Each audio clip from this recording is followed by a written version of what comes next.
श्री शिव महापुराण भाषा द्वितीय रुद्र संहिता छठा अध्याय। ब्रह्मा जी द्वारा प्रकृति के 25 तत्वों का वर्णन। ब्रह्मा जी बोले, हे ब्रह्मांड, तुमने लोक कल्याणकारी यह बड़ा ही उत्तम प्रश्न किया है जिसे भगवान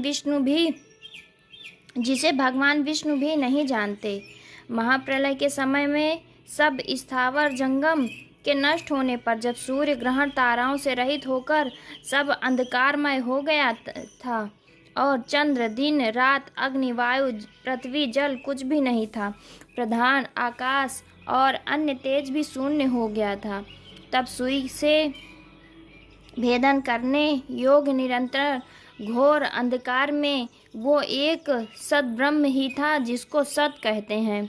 जब सत असत स्वरूप कुछ भी नहीं रह गया और जिसको योगी निरंतर हृदयाकाश में देखते हैं, जो मन वाणी से परे इंद्रियों के विषय में रहित नाम और वर्ण सहित स्थूल तथा सूक्ष्म भी नहीं है, जिसमें रहस्य दीर्घ और लघु गुरु घटना बढ़ना भी कुछ नहीं होता, श्रुति भी जिसकी सत्ता को चकित होकर कहती है, वो सत्य ज्ञान और अनंत स्वरूप तथा परमानंद परम पुरुष हैं, जो ज्ञानमय और शोभा युक्त हैं, जो अमूर्त परतत्व हैं, वही सदाशिव की मूर्ति है। इसी को पंडित अर्वाचीन और पराचीन ईश्वर की मूर्ति कहते हैं।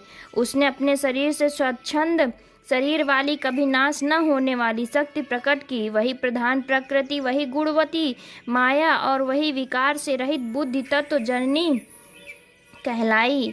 वही शक्ति अंबिका प्रकृति संपूर्ण लोकों की ईश्वरी त्रिदेवों की माता नित्य और मूल कारण कही गई, जिनकी 8 भुजाएं हैं और जो विचित्र मुख वाली तथा शुभ्रा हैं, अचिंत्य तेज से युक्त सबको उत्पन्न करने वाली अकेली ही वो माया संयोग से अनेक प्रकार की हो जाती हैं। और शिव शंकर, जिनका कोई ईश्वर नहीं है, वही पर पुरुष ईश्वर हो, जो सिर पर गंगा को धारण किए, ललाट पर चंद्रमा धारण किए और 3 नेत्र वाले हैं, जिनके 5 मुख और 10 भुजाएं हैं, जो त्रिशूलधारी प्रसन्न चित्र कर्पूर के समान गौर शरीर एवं भस्म लगाए और काल स्वरूप भगवान है। उन्होंने उस शक्ति को साथ लेकर शिवलोक नामक क्षेत्र की रचना की। उसी उत्तम क्षेत्र को काशी कहते हैं, जो परम मोक्ष को देने वाली और सर्वोपरि विराजमान है। उस क्षेत्र में परमानंद स्वरूप शिव पार्वती शक्ति सहित निवास करते हैं। हे मुनि, प्रलय काल में भी वो क्षेत्र शिव पार्वती से रहित नहीं होता और इसी से उसको अविमुक्त कहते हैं। धनुषधारी शिवजी ने पहले इसमें एक आनंदवन बनाया था। उस आनंदवन में शिवा और शिव के रमण करते रहने पर हे नारद जी, उन्हें किसी दूसरे पुरुष के निर्माण की इच्छा हुई और उन्होंने सोचा कि हम इसका भार किसी दूसरे पर देकर शांति से काशी में केवल शयन करें। इस प्रकार निश्चय कर उनके दक्षिण के 10वें अंश से सुधा रूप आसव का व्यापार किया, जिससे त्रिलोकी में एक सुंदर पुरुष का आविर्भाव हुआ, जो शांत और सत्व गुण से युक्त एवं गंभीरता में सागर के समान था। तब उस अजय पुरुष ने प्रकट होकर परमेश्वर शंभु को प्रणाम कर कहा, हे स्वामिन, मेरा नाम कहकर मेरे कर्मों को भी तो कहिए। ये सुनकर प्रभु शिवजी हंसकर बोले कि सर्वत्र व्यापक होने से जगत में तुम्हारा विष्णु नाम प्रसिद्ध होगा तथा भक्तों को सुख देने वाले तुम्हारे और भी बहुत से नाम होंगे। तुम परम कार्य साधन के लिए दृढ़ता से तप करो। ऐसा कहकर शंकर जी ने अपने श्वास मार्ग से वेदों को दिया। तब अच्युत विष्णु ने शिव जी को नमस्कार बढ़कर बड़ा तप किया और शिव जी अंतर्ध्यान हो गए।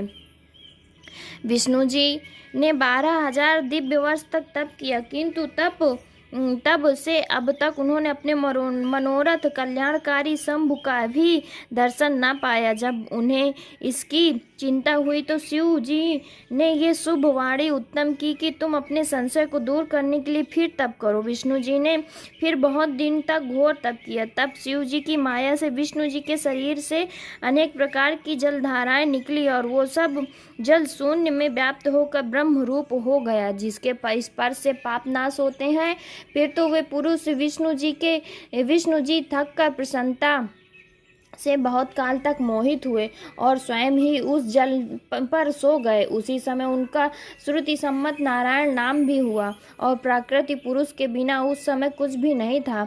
उसी समय में उन महात्मा से सब तत्वों की उत्पत्ति हुई, फिर उनका विस्तार हुआ। पहले प्रकृति से महान और महान से 3 गुण उत्पन्न हुए, फिर उससे 3 गुण और भेद वाला अहंकार उत्पन्न हुआ। उससे तन्मात्रा, शब्द, स्पर्श, रूप, रस और गंध, पंचभूत पृथ्वी, जल, तेज, वायु और आकाश प्रकट हुए और उससे नेत्र, कान, नाक, जिह्वा और त्वचा आदि ज्ञानेंद्रियां तथा वाणी, हाथ, पैर, गुदा और उपस्थ ये कर्मेंद्रियां उत्पन्न हुई। इस प्रकार पुरुष के बिना यह सब प्रकृति का जड़ रूप कार्य हुआ। जो सब तत्व शिव जी की इच्छा से 24 प्रकार के हैं, ये सब एकत्र होकर ब्रह्म रूप जल में सो रहे। इति श्री शिव महापुराण द्वितीय रुद्र संहिता का 6वां अध्याय समाप्त। भक्तजनों, हर हर महादेव। मेरी ये वीडियो आप सभी को पसंद आए तो कृपया करके मेरे चैनल को सब्सक्राइब, लाइक और कमेंट ज़रूर कर दीजिएगा। बेल आइकन भी दबा दीजिएगा। हर हर महादेव।